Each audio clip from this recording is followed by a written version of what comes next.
بسم الله الرحمن الرحيم والنازعات غرقا والناشطات نشطا والسابحات سبحا فالسابقات سبقا فالمدبرات أمرا يوم ترجف الراجفة تتبعها الرادفة قلوب يومئذ واجفة أبصارها خاشعة يقولون أئنا لمردودون في الحافرة أئذا كنا عظاما نخرة قالوا تلك إذا كرة خاسرة فإنما هي زجرة واحدة فإذا هم بالساهرة هل أتاك حديث موسى إذ ناداه ربه بالوادي المقدس طوى اذهب إلى فرعون إنه طغى فقل هل لك إلى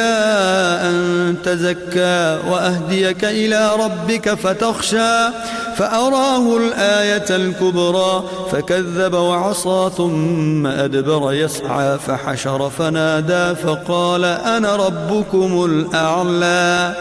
فأخذه الله نكال الآخرة والأولى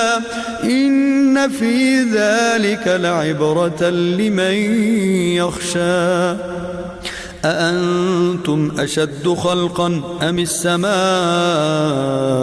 بناها رفع سمكها فسواها وأغطش ليلها وأخرج ضحاها والأرض بعد ذلك دحاها أخرج منها ماءها ومرعاها والجبال أرساها متاعا لكم ولأنعامكم فإذا جاءت الطامة